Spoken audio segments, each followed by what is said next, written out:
ভারতীয় উপমহাদেশের এক খ্যাতনামা সাম্রাজ্য ছিল মুঘল সাম্রাজ্য। বাবরের হাত ধরে শুরু হওয়া জাঁকজমকপূর্ণ সাম্রাজ্যটির ইতি ঘটে বাহাদুর শাহ জাফরের ফাঁসির মাধ্যমে। ভারতের শেষ মুঘল বাদশার ফাঁসি ভারতের বুকে এক নতুন ইতিহাসের জন্ম দেয়। সম্রাটের মৃত্যু দিল্লির ভোল বদলে দেয়। ভারতে শুরু হয় এক নতুন অধ্যায়। ভারতের বুকে দীর্ঘ সময় দাপটের সঙ্গে রাজত্ব করা একটি সাম্রাজ্য হলো মুঘল সাম্রাজ্য। প্রায় 2 শতাব্দী ধরে এই সাম্রাজ্য পশ্চিমে সিন্ধু অববাহিকার বাইরে প্রান্ত, উত্তরে কাশ্মীর, উত্তর পশ্চিমে আফগানিস্তান, দক্ষিণ ভারতের ডেকান মালভূমির উপভূমি এবং পূর্বে বর্তমান আসাম ও বাংলাদেশের উচ্চভূমি পর্যন্ত বিস্তৃত ছিল। এই মুঘল সাম্রাজ্য মূলত পারস্য ও মধ্য এশিয়ার ভাষা, শিল্প, সংস্কৃতি দ্বারা প্রভাবিত। পানিপথের প্রথম যুদ্ধে ইব্রাহিম লোদির সঙ্গে বাবরের জয় ভারতের বুকে মুঘল সাম্রাজ্যের পতাকা স্থাপন করে। এর মাধ্যমে মুঘল সাম্রাজ্যের সূচনা হয়। মুঘল সম্রাটরা ছিলেন মধ্য এশিয়ার তুর্ক-মঙ্গল বংশোদ্ভূত। তারা ছিলেন চাগতাই খান ও তৈমুরের মাধ্যমে চেঙ্গিস খানের বংশধর। 1556 সালে আকবরের ক্ষমতারোহণের মাধ্যমে শুরু হয় মুঘল সাম্রাজ্যের ধ্রুপদী যুগ। এই মুঘল শাসনামলে উত্তর ও পশ্চিম ভারতের বিভিন্ন গোষ্ঠী যেমন মারাঠা, রাজপুত ও শিখরা সামরিক শক্তি অর্জন করে। মুঘল সম্রাট আকবর ও তার ছেলে জাহাঙ্গীরের শাসনামলে ভারতের অর্থনৈতিক প্রগতি বহুদূর অগ্রসর হয়। সম্রাট আকবর অনেক হিন্দু রাজপুত রাজ্যের সাথে মিত্রতা করেছিলেন। এদের মধ্যে কিছু রাজপুত রাজ্য উত্তর পশ্চিম ভারতে মুঘলদের বিরুদ্ধে প্রতিরোধ জারি রেখেছিল। তবে বেশিরভাগ রাজ্যকেই কিন্তু আকবর কূটনৈতিক বুদ্ধি দ্বারা বশীভূত করতে সক্ষম হন। এই মুঘল সম্রাটরা ছিলেন মুসলিম, তবে জীবনের শেষের দিকে সম্রাট আকবর ও তার পুত্র সম্রাট জাহাঙ্গীর অনুসরণ করতেন দিন-ই ইলাহির ধর্ম। আকবরের সময় থেকে মুঘল সাম্রাজ্যের সূর্য ছিল মধ্য গগনে। মুঘল সম্রাট শাহজাহানের যুগে তিনি বহু স্মৃতিসৌধ, মসজিদ ও দুর্গ নির্মাণ করেন, যার মধ্যে উল্লেখযোগ্য আগ্রা তাজমহল, মতি মসজিদ, লালকেল্লা, দিল্লির জামে মসজিদ। তবে প্রায় প্রত্যেক মুঘল সম্রাট বিলাসবহুল জীবনযাপন করতেন।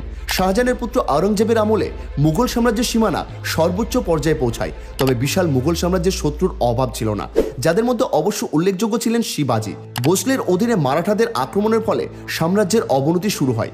আওরঙ্গজেবের সময় দক্ষিণ ভারত জয়ের মাধ্যমে 3.2 মিলিয়ন বর্গ কিলোমিটারের বেশি অঞ্চল মুঘল সাম্রাজ্যের অন্তর্গত হয়েছিল।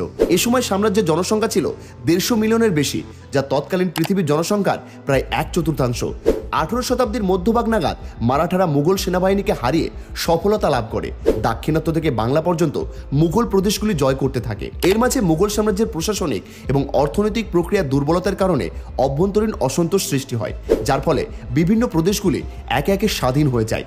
1739 সালের যুদ্ধে নাদির শাহের বাহিনীর কাছে মোগলরা পরাজিত হয়। এ সময় দিল্লি লুণ্ঠিত হয়, আর এই একের পর এক হারের ফলে মুঘল শক্তি সীমিত হয়ে পড়ে এবং শেষ মুঘল সম্রাট দ্বিতীয় বাহাদুর শাহের কর্তৃত্ব শুধু শাহজাহানাবাদ শহরে সীমাবদ্ধ হয়ে পড়ে।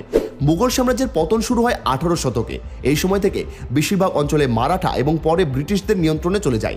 শেষ মুঘল সম্রাট দ্বিতীয় বাহাদুর শাহ জাফর ভারতীয় বিদ্রোহের সাথে জড়িত থাকার অপরাধে ব্রিটিশদের দ্বারা নির্বাসিত হন। তার পতনের পরেই নিভে যায় মুঘল সাম্রাজ্যের বাতি। দ্বিতীয় বাহাদুর শাহ জাফর সিপাহী বিদ্রোহ সমর্থন করেছিলেন। তিনি সিপাহী বিদ্রোহ সমর্থন করে একটি ফরমান জারি করেছিলেন, কিন্তু সিপাহী বিদ্রোহ ব্যর্থ হলে ব্রিটিশ ইস্ট ইন্ডিয়া কোম্পানি তার বিরুদ্ধে রাজদ্রোহিতার অভিযোগ তোলে। তাকে কারাবন্দী করা হয়। শেষমেশ তিনি রেঙ্গুনে নির্বাসিত হন এবং সেখানেই মারা যায়। 1858 খ্রিস্টাব্দের 7ই অক্টোবর 83 বছরের বৃদ্ধ সম্রাট বাহাদুর শাহ জাফর সম্রাজ্ঞী জিন্নাত মহল, 2 শাহজাদা শাহজাদি এবং অন্যান্য আত্মীয় ভৃত্যদের নিয়ে ইংরেজ গোলন্দাজ ও অশ্বারোহী বাহিনী দিল্লি ত্যাগ করে। 9 ডিসেম্বর তার জাহাজ রিঙ্গুনে পৌঁছে যায়।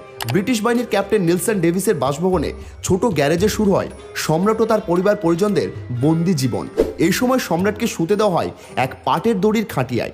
মাতৃভূমি থেকে বহুদূরে রেঙ্গুনের মাটিতে সম্রাটের জীবনের বাকি দিনগুলো কাটে চরম দুঃখ এবং অভাব অনটনের মধ্যে। একসময় বাহাদুর শাহ জাফর পক্ষাঘাতে আক্রান্ত হলেন। 1862 খ্রিস্টাব্দের 7ই নভেম্বর শুক্রবার ভোর 5টায় জীবনাবসান ঘটে তার। সম্রাটকে অত্যন্ত গোপনীয়তার সাথে দাফন করা হয়। সম্রাটের কবর ঘিরে দেওয়া হয়েছিল বাঁশের বেড়া দিয়ে। উদ্দেশ্য যে একসময় নষ্ট হয়ে যাবে, কিন্তু ঘাসগুলো গোটা জায়গা আচ্ছাদিত করে ফেলবে। অবশেষে মুঘল সাম্রাজ্যের শেষ সম্রাট কোথায় শায়িত আছেন তার চিহ্নও কেউ খুঁজে পাবে না। তবে একথা ঠিক যে ইংরেজরা খুব ভালোভাবে জানত ভারতবর্ষের জনসাধারণের মনে সম্রাটের প্রভাব ছিল অত্যাধিক। শোনা যায় সম্রাটের মৃত্যুর খবরে শোকে বিহ্বল হয়ে পড়ে দিল্লি। ভারতবর্ষের মানুষ সম্রাটের কবরে ফাতেহা পাঠ করতে রেঙ্গুনে যান 1903 খ্রিস্টাব্দে। যদিও প্রথম চেষ্টা সফল হয়নি, কিন্তু পরে সম্রাটের কবর আবিষ্কৃত হয় এবং সমাধিসৌধ নির্মাণ করা হয়।